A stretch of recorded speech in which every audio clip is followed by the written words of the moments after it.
Hoy estamos ante una historia que la- todos la conocemos, la hemos escuchado, pero antes de entrar quiero llevarlos a un plano imaginario.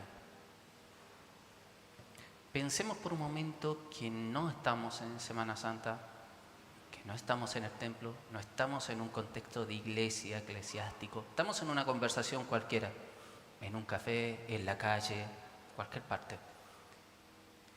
Y yo les empiezo a contar la historia, o sea, simplemente empiezo a contar una historia partiendo no desde los personajes, sino que hablando que voy a contarles una historia de injusticia, que está incluso amparada en el derecho, pero es una historia de injusticia, de abandono, de maltrato, donde hay una persona inocente que sufre, que lo condenan siendo inocente.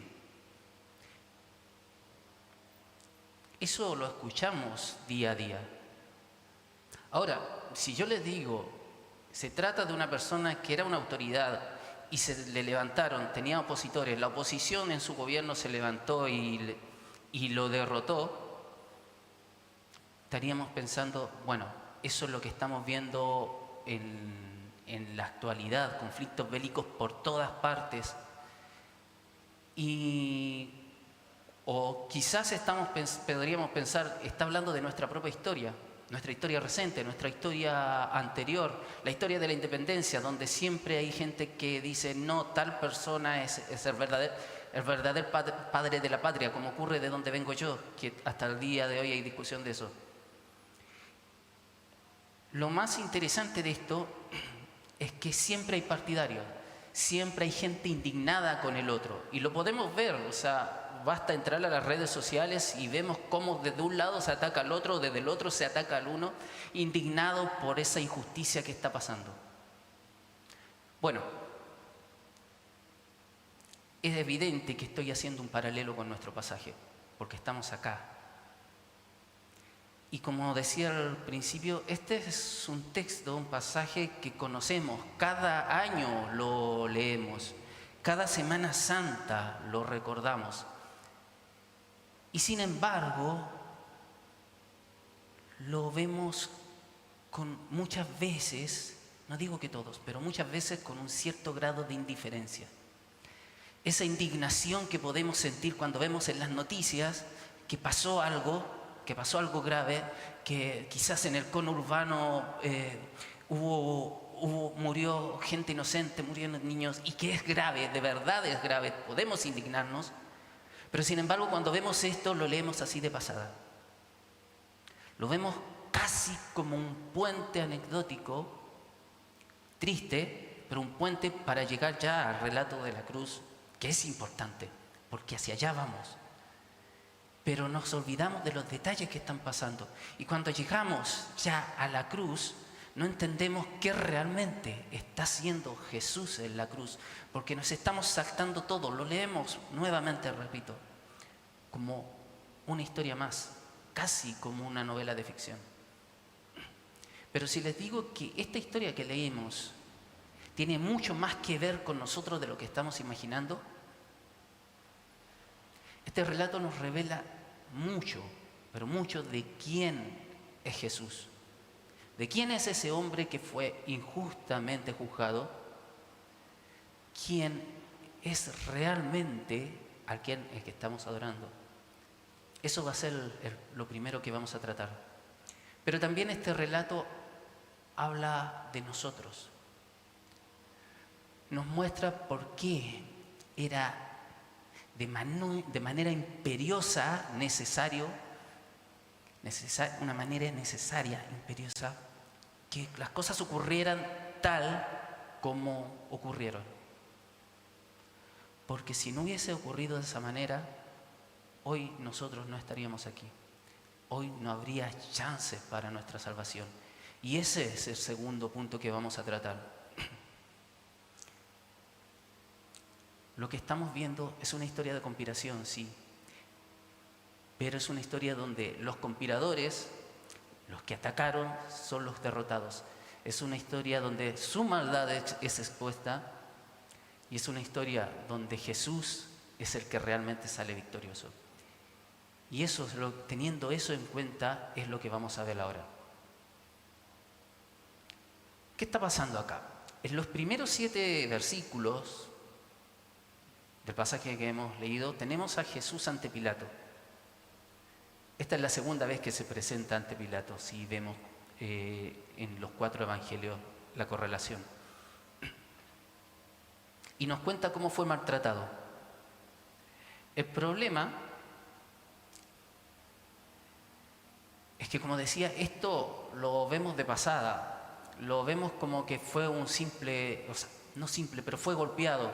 Nosotros sabemos lo que es ser golpeado. Muchas veces en la vida nos enfrascamos cuando éramos más jóvenes, o a lo mejor no tan jóvenes, en peleas, incluso en golpes. Y después, cuando hemos crecido, lo contamos incluso como anécdotas. Pero veamos este pasaje a la luz de Isaías 52, 14. Dice: muchos se asombraron de él, pues tenía desfigurado el semblante. Nada de humano tenía su aspecto. Tal fue el grado de los golpes que recibió, el vejamen que sufrió, que lo desfiguraron al punto de no parecer un ser humano. ¿Vamos entendiendo de qué se trata esto? No fueron unos simples golpes, fue un castigo cruel. Pero en este castigo cruel se nos presenta una verdad hermosa y maravillosa. Y aunque suene simple, es una de las grandes profundidades de nuestra salvación. Y es que Jesús era verdaderamente humano. Todo el sufrimiento que sufrió es absolutamente real. Muchos hoy en día descartan esto. Muchos dicen que Jesús pudo resistir todo ese flagelo porque era Dios. Y cuando hablamos de que debemos sufrir como Cristo sufrió por el Evangelio, muchas veces hemos escuchado, no sé si a ustedes le ha pasado, yo lo he escuchado decir, pero Jesús era Jesús, Él podía hacerlo.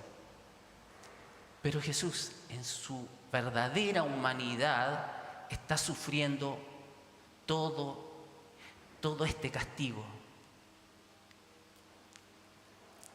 Pero por otro lado, también nos muestra otra realidad. Porque después de ser azotado, Pilato lo saca y da su veredicto. ¿Y cuál fue su veredicto? Jesús es inocente. Y uno piensa, perdón, pero lo maltrataron, lo humillaron, lo golpearon. Y ahora le decís que es inocente. Ahí vamos entendiendo cuál es nuestra indignación. Los sacerdotes piden que sea crucificado, que muera, que se había hecho Dios, pero es que de verdad era el Hijo de Dios, de verdad era Dios. Entonces, no era una acusación válida. Más adelante le dicen que pretendió ser rey, pero es que realmente era el rey. Era el rey que las escrituras, que sus propias escrituras, las mismas que leían sábado tras sábado, hablaban de él. ¿Qué pasó? Sus corazones estaban corrompidos. No quisieron ver al Rey de Reyes y Señor de Señores que estaban frente a ellos. Fue maltratado como culpable, siendo inocente y acusado de no ser alguien que decía que era cuando realmente lo era. Pero hay más. La maldad de sus corazones llegó a tal punto que en el último intento de Pilato para poder liberarlo, ocurre un suceso que cuando lo leemos, cuando lo entendemos, puede ser incluso escalofriante. Gritaron: fuera, fuera, crucifícalo. Y Pilato responde: ¿acaso voy a crucificar a su rey? Y noten la respuesta: no tenemos más rey que el emperador romano. O de manera más precisa, no tenemos más rey que el César. Y es que cuando miramos la historia del pueblo judío, después del regreso del exilio, había una característica en ellos, y fue su fuerte compromiso con su único Dios. Habían sido deportados, habían sido exiliados, habían perdido todo por adorar a otros dioses. Entonces, cuando volvieron, aparecen incluso los fariseos, que en su origen fue el instrumento que Dios usó para que ese pueblo pensara realmente en Dios como su único Dios. Después se desviaron. En los escritos no religiosos, en la historia romana, incluso con historiadores de la época, historiadores romanos, podemos encontrar que se dice que ellos no entendían cómo este pueblo, no entendían por qué los judíos no podían aceptar otros dioses y se enfrascaban en pensar que solamente existía un solo Dios, el Dios de Israel. Los romanos, los paganos, podían aceptar a cualquier Dios, incluso aceptaban al Dios de Israel sin rechazar a los otros. Pero este pueblo no, este pueblo se enfrascaba en que Dios era su Dios, Dios era su Rey. Pero ¿qué ocurre acá? En su afán de rechazar a Jesús, ellos dicen y gritan: no tenemos más rey que el César. Reconocer lealtad a la casa de los Césares significa reconocer lealtad al culto del imperio. Significa reconocer los dioses del imperio. Y significa reconocer el culto al emperador, el culto al César. Cuando ellos dijeron: no tenemos más emperador, o sea, no tenemos más rey que el César, que el emperador, acaban de rechazar a su propio Dios como rey. Lo mismo que pasó en el Antiguo Testamento, que podemos encontrar en Samuel cuando piden rey y Dios le dice a Samuel: haz como ellos quieran, porque no te están rechazando a vos, me están rechazando a mí como rey. Nuevamente estamos frente a eso. Y es triste, porque vemos que la maldad del corazón, la corrupción del corazón nos puede llevar incluso a nosotros a rechazar nuestros propios principios, los mismos que hemos defendido toda la vida, con tal de lograr lo que queremos cuando empezamos a alejarnos de Dios. Y ese es un cuidado que nosotros debemos tener. Pero la historia continúa y no solamente nos muestra esto. Los sacerdotes gritan que se ha crucificado y les dice: como dije antes, se ha hecho hijo de Dios. Pero aquí ocurre un punto de inflexión. Estamos hablando del versículo 7. Cuando los sacerdotes responden eso, fíjense el cambio que hay en Pilato. Dice que empezó a temer. Su miedo aumentó, dice el versículo 8. ¿Pero por qué? ¿Por qué aumentó? Recién decíamos, ellos aceptaban a todos los dioses y tenían a un hombre ahí que querían matar. Pero las palabras entraron en un terreno mucho más difícil para él. A ver, en Roma, dentro del derecho público, existe lo que algunos llaman, dependiendo del autor, el derecho sacro. ¿Y a qué se refería? A que las autoridades en cualquier parte del imperio también tenían que velar por el orden religioso. Como decíamos, ellos no descartaban ningún dios, ni siquiera lo de los conquistados, de los pueblos conquistados. Entonces, en resumidas cuentas, las autoridades romanas debían saber distinguir entre las cosas divinas, vistas desde su punto de vista, y las cosas humanas, y tenían que dictaminar resoluciones. Ahora pensemos pongámonos en los pies de Pilato, los zapatos de Pilato. Desde su perspectiva, está frente a un posible candidato a hijo de Dios. Estamos hablando de su perspectiva pagana. Él no puede llegar y tomar una decisión, porque desde su perspectiva, nuevamente lo repito, ¿qué pasaría si de verdad era el hijo de Dios? Era un problema grande para él. Los gobernantes de esa época eran realmente religiosos. Muchas veces vemos esta historia pensando en nuestra concepción de ahora que los gobiernos, partidos políticos se acercan a la religión, se acercan a las iglesias con fines para manipular, pero ni siquiera creen en lo que esos fieles creen. Pero en este tiempo no, para ellos era importante el tema de los dioses. Entonces Pilato se empieza a asustar. Si vemos el pasaje paralelo en Mateo 27, 19, esto nos echa más luz de lo que estamos hablando. Dice el versículo 19, mientras Pilato estaba sentado en el tribunal, su esposa le envió el siguiente recado: no te metas con este justo, pues por causa de él hoy he sufrido mucho en sueño. Entonces Pilato realmente tenía motivos para estar con miedo. Realmente él se dio cuenta en su paganismo que quien estaba ahí delante no era un simple hombre, que ese hombre realmente podía ser Dios. Pero ahora viene lo más grandioso de esta parte. Jesús había estado callado hasta este momento, pero ahora va a responder.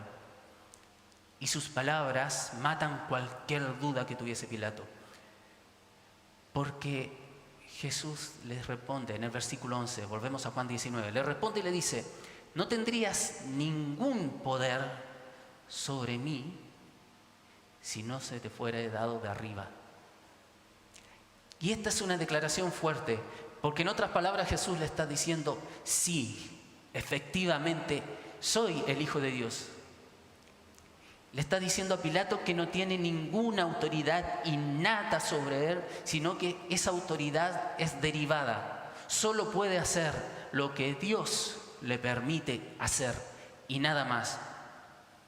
Y si le quedaba un poquito de duda a Pilato, en el mismo versículo 11 dice: por eso el que me puso en tus manos es culpable de un pecado más grande. O sea, Jesús en esa segunda parte se planta como el rey y como el juez de este mundo. Fíjense que esta es una de las partes más claras donde Jesús habla sobre grados incluso de culpabilidad. Y no es que le esté diciendo a Pilato: tranquilo, vos no tenés culpa de nada, ellos me entregaron.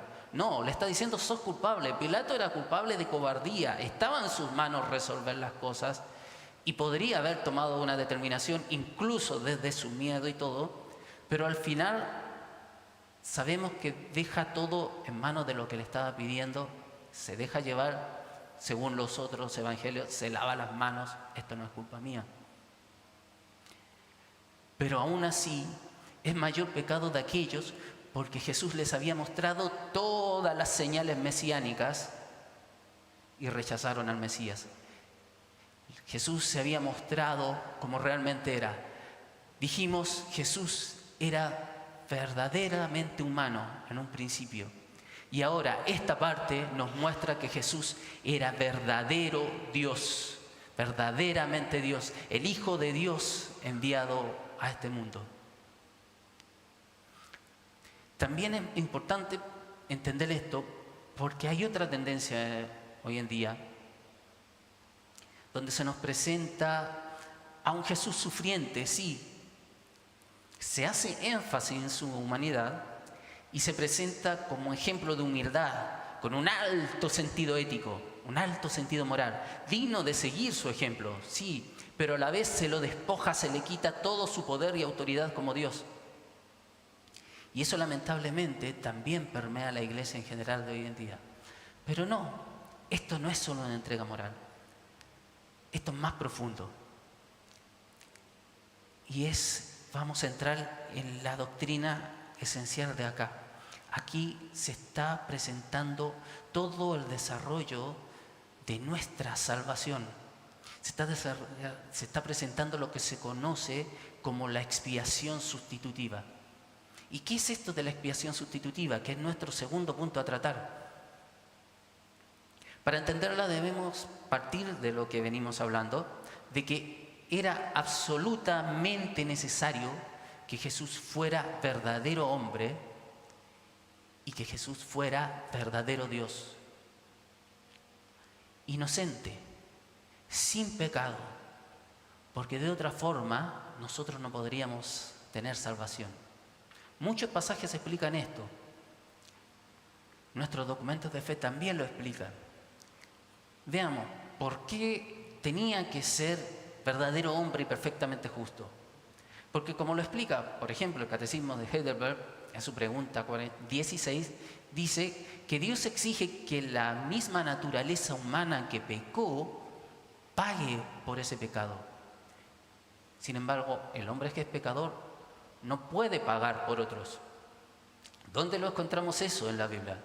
Uno de los tantos pasajes que sustentan esto está en 1 Corintios 15, 21, donde dice: porque por cuanto la muerte entró por un hombre, Adán, también por un hombre la resurrección de los muertos, por Jesús. Jesús, hombre, está representando en pleno al hombre, al ser humano. Y no estamos hablando de una representación simbólica, como muchos muestran. No, es una representación real de cada uno de nosotros. Bueno, ¿y por qué debería ser verdadero Dios también? La siguiente pregunta del Catecismo dice que debía ser Dios para que por la potencia de su divinidad pueda llevar en su humanidad la carga de la ira de Dios y reparar y restituir en nosotros la justicia y la vida.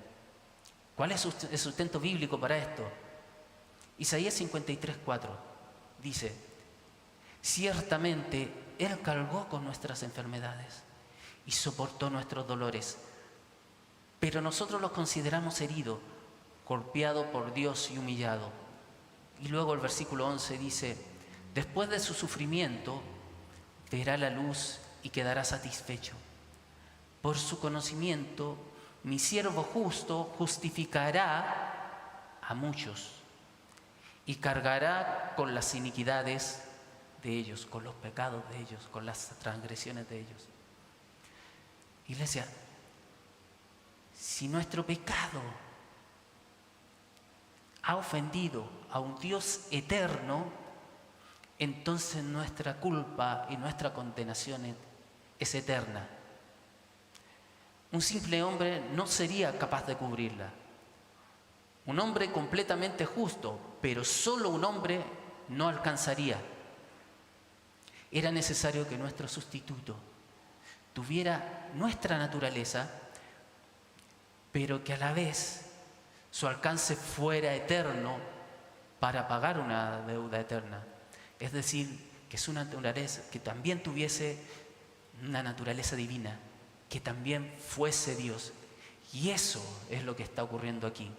Que Jesús, siendo inocente, verdadero hombre, verdadero Dios, murió como un culpable en lugar del verdadero culpable. ¿Y quién era ese verdadero culpable? El verdadero culpable era yo y cada uno de los seres humanos que ha pisado este mundo. Sí, el castigo de Jesús era nuestro castigo. Nosotros, yo, éramos los que deberíamos haber sido azotados, haber sido golpeados y haber sido muertos, porque nos hicimos Dios.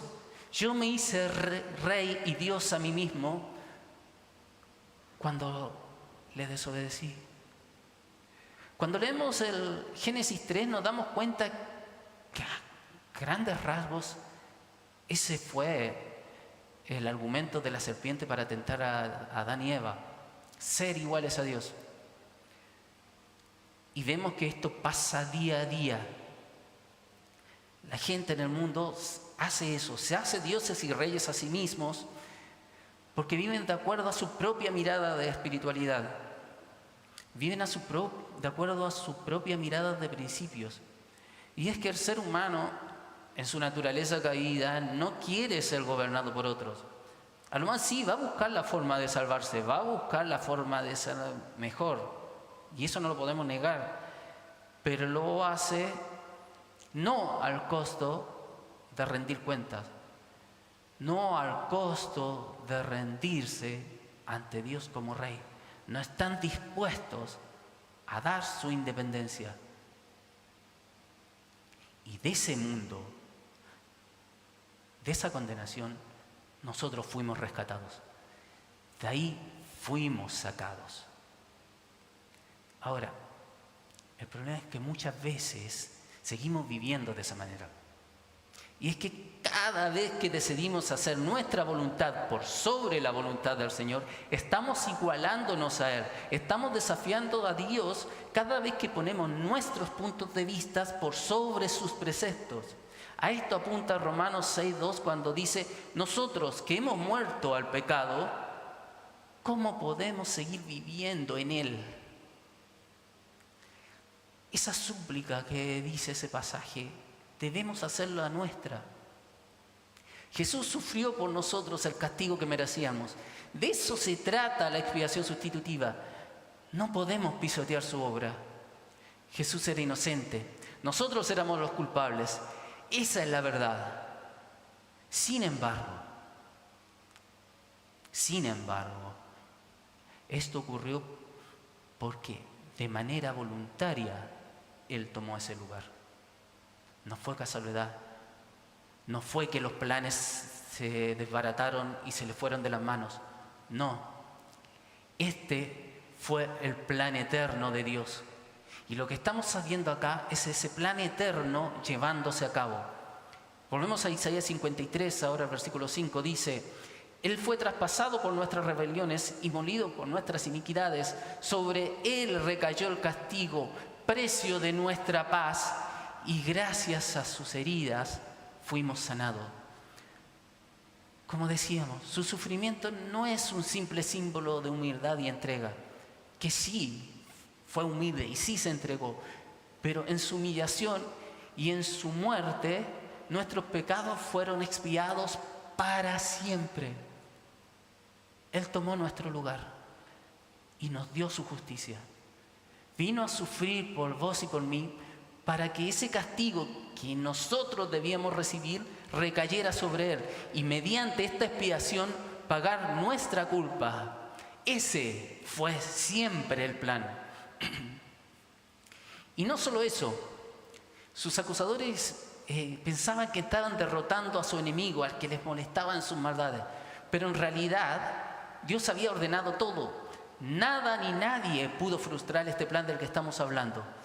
Y esto es importante porque es garantía de que nada ni nadie podrá frustrar sus propósitos eternos de salvación para todo aquel que cree. Como señaló una vez Charles Spurgeon, en su sufrimiento, Cristo estaba estableciendo su trono. Estaba preparando su gran obra de gracia. No estamos solo frente a un ejemplo moral de humildad, y perdonen que lo vuelva a repetir, pero no es eso. Estamos ante una expiación sustitutiva donde Cristo es el que se alza como Rey y Señor de señores. ¿Y cómo lo hace?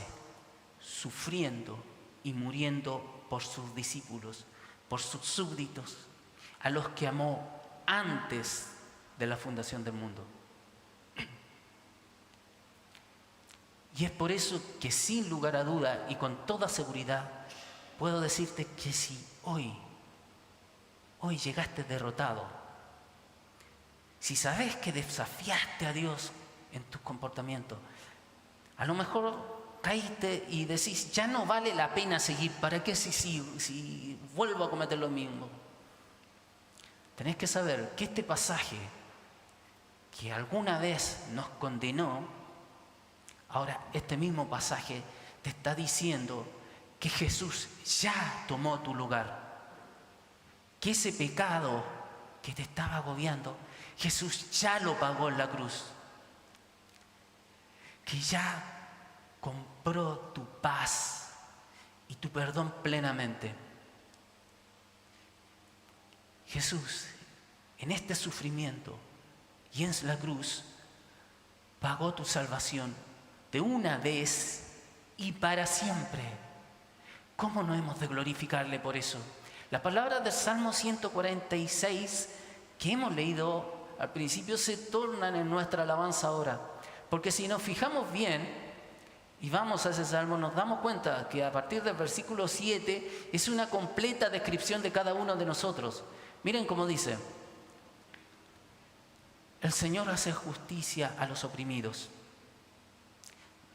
da de comer a los hambrientos y pone en libertad a los cautivos. El Señor da vista a los ciegos, el Señor sostiene a los agobiados, el Señor ama a los justos, el Señor protege al extranjero y sostiene al huérfano y la viuda, pero frustra los planes del oprimido. Noten cómo estamos nosotros reflejados ahí. Para ir terminando, al principio les hablé de estas historias de conspiraciones y todas tienen algo en común. La víctima fue derrotada. Quizás un régimen cayó, quizás alguien murió. Siempre es derrota. Desde un lado o de otro siempre es derrota. Pero la historia de Jesús no es así. En su cuerpo lleva las marcas de su completa y total victoria por las cuales nosotros somos salvados.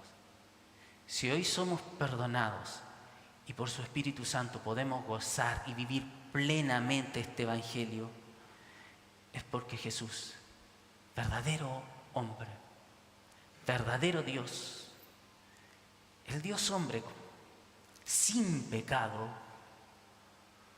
fue enviado por el Padre para tomar nuestro lugar. Debemos honrar el sacrificio de Cristo, dejando de desafiarlo, dejando de creernos dioses y reyes a nosotros mismos